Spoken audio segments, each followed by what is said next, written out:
And now for the next session, we have a very interesting conversation between Dave Pragad, one of our Founder Circle members, who has an incredible story of saving an iconic media house in the United States, Newsweek, and the leadership lessons, lessons learned, and who better to kind of moderate that with Dave is Basu, who's a professor here. Where's Anu? Come on up, Anu, and come on up, Dave. And we'll have a conversation on leadership, lessons learned. Please. Yeah. Thank you, Amar. Thank you.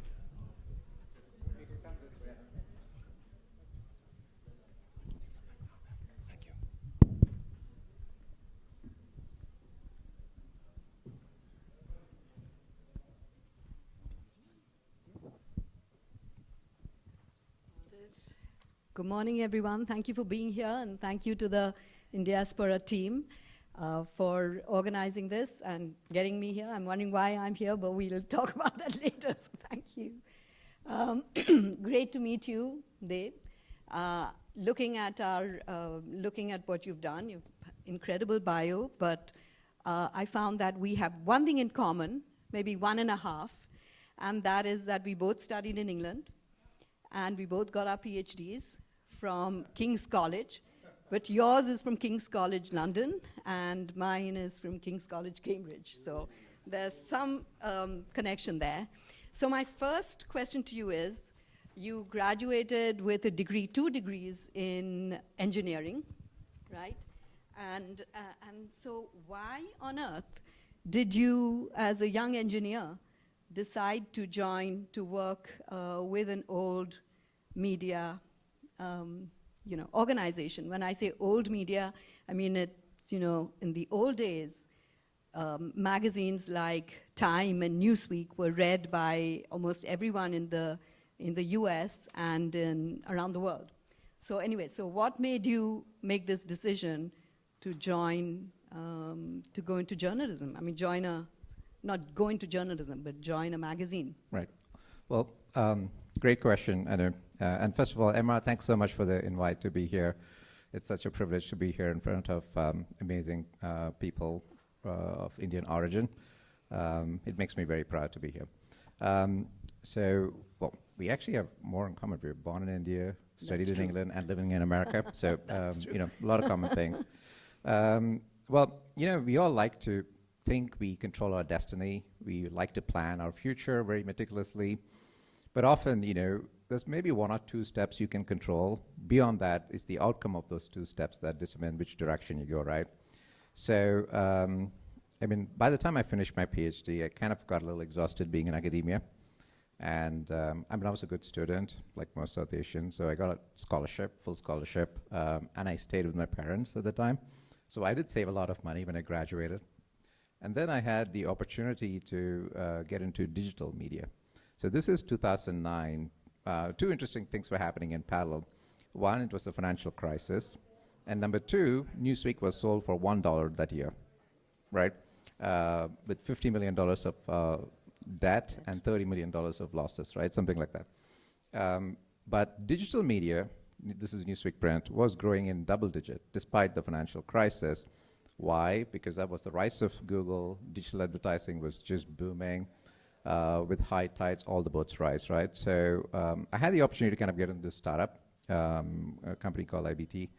They were doing pretty well in the US. The CEO had asked if I'd like to help him launch the UK version of it. So I said, okay, I'll try and see what happens for like maybe 6 months or a year. If it doesn't go well, I'll kind of, figure some way out. My parents gave me the safety net to do that. I think in our community, we are very blessed to have parents who really support us and do a lot for us. So I think that's one of the reasons why I was able to do that. But I was lucky because that industry was growing so fast. Within 3 years from then, Newsweek had changed hands 2 or 3 times, right? Mm-hmm. It was a billionaire who bought it, he died, then it went to another company. Then this company that I was working for bought Newsweek. It was like catching falling knives, right? One after the other. But in each of those iterations, some of the bad stuff just got eliminated. Mm-hmm. And by the time this person got hold of Newsweek. He did a few good things. Again, the downturn continued, and then the debt spiraled out of control. And in 2016, I got a call from him. Hey, would you like to come and help me turn around the business because things are looking really grim? So I ran an independent business in the UK, which was a franchise agreement between him and I to run some of the publications they had on the international market. So I ran a much smaller but much more physically disciplined business. Now, it's going back to your question of engineering and being very comfortable with complex problems. Those are some of the skills that I was able to bring here, right? Along with the fact that I was an outsider that was going through a massive technological disruption. I think if I was in the industry, I probably would not have been able to achieve what I did. But of course, at that time, I didn't know I would be able to execute all of this, right? And I come here end of 2016. I was just a CEO. So one sec. So you joined Newsweek in 2026, end of 2016. Initially? Yeah. No, you as a employee? As a CEO, No, professional. employee. Yes. Employee Yes, was I'll- 2016, 2016. And you I'll joined tell- as an employee. Yeah, and I'll And tell you then- the story what happened. Yeah, and then you become CEO and 50% Yes. owner. Yeah. How soon was that between? Well, so I come here thinking, we can turn this around. And then if things weren't bad enough, it went from bad to worse, right? Just when you think it cannot get any worse, it goes really bad. Then we know that the previous owner is going to end up in a lot of legal issues because of, all sorts of debt and everything that was going on. So, and he had a few other publications. So we came up with an agreement that we'll spin out Newsweek, and I will take on, sizable debt with it. So it was debt financed, and I'll obviously take the risk that comes with all of that. Newsweek had still not reached profitability, but was on a pathway towards profitability. So that happened in 2018, right, within 18 months of me joining, because we needed a fundamental reset that was impossible under that previous group. So that was the spin-off, and I bought out this guy's equity, right, Wow. along the transaction. But I took a massive bet, right? On hindsight, if things had gone bad, I would have totally sunk with it. I would have probably had to file even for personal bankruptcy. But sometimes, it was a calculated risk, right? Because I had been in digital media for several years up until then. You had I had, right, Okay. since 2009. 9. I understood technology, understood the digital disruption that was happening, and I also understood what needs to be done to fix it. And we already had a plan that we were starting to execute that was showing signs of working. So all we needed was sufficient runway without any of the unnecessary distractions, right? So if you're able to isolate a problem very meticulously, there's always a solution out there, right? Wow. So, now when I took over, the business was like just north of 10 million in revenue. That's how much Newsweek had shrunk. During the peak days, Newsweek used to have like 500, 600 employees. At the lowest, it had 5, right? And today we have like maybe 350. Right. And the revenue has grown over 10 times. So we crossed 100 million last year. So literally hit the rock. Thank you. Okay. So, of course, you make me think as a business school professor that maybe there's no need to do this because you didn't need any of that. But so what were the key challenges you faced when you became the CEO, when you took over as owner and part owner and CEO? And of course, the next one is how did you deal with it? But you can go one by one. Yeah. So, going back to how isolating the problems, right? So there are a few issues that was plaguing this particular business and also the industry. One was probably for a decade, there was a series of mismanagement, right? And also we were in an industry where it's a larger than life industry because you're out there, everyone knows the brand that you are in, but actually the businesses are very small, right? The whole media industry is very, very small, but it's larger than life. It's very influential. So you start optimizing towards the wrong KPIs. You start optimizing towards influence rather than actually running a robust business. That then breeds to a generation of really bad business disciplined executives. So that was one. There's a history of really bad mismanagement. And the industry itself was going through a disruption, right? And the culture was really not conducive to embracing transformation, right? None of them wanted any disruption to happen. They wanted status quo to carry on as it is. So when I took over, we were, it was a burning ship, right? So we literally had to rip the Band-Aid off and fix the issues. which ironically, if we didn't face such an existential crisis, I don't think we would have been able to make it, right? So this is the paradox, right? Sometimes when you face a real challenge, that may actually be the biggest blessing for you because that allows you to actually go and make changes in a normal situation you won't be able to, right? So once you're able to isolate all of these things, the cultural change was the hardest, right? Because people will come and say, well, we've been doing this forever, we know how it's done, you don't know, leave it to us. And what they're doing doesn't work, right? So you have to make some really tough choices and decisions, which is not easy. And if you don't do that, the whole ship may sink. So it's all of that, and then a ruthless and relentless focus on data-centered execution on what matters, right? And so, and you have this tech background, and then you coming from India and the UK, and as we say, not we, but George Bernard Shaw said, the England and America are divided by the same, a common language. So did you find that difficult? Like culturally, it's so different from, the US is different from England, and that was a benefit? Was that an advantage, or was that a challenge? And well, few nuances, right? So I think I spent the first 11 years in India. I think India is a very complex country, and you kind of build a deep intuitive understanding on how to navigate complexity, which a lot of people here sometimes feel overwhelmed by that. And number two, being in the UK gave me a few interesting perspectives, right?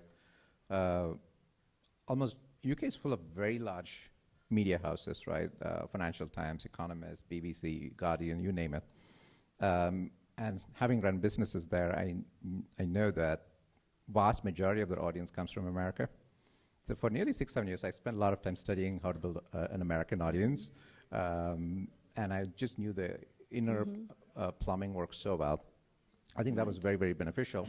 And also from an advertising and creative perspective, WPP was based out of London. Some of the biggest ad agencies are based out of there. That also gave me a lot of unique perspective, right? Now, of course, the Indian British culture are a little bit more reserved and calmer rather than the American brash, bold perspective. I think some of those nuances were very helpful. Right. Okay, we have only 2 minutes left, and I have at least 2 questions I wanted to ask you.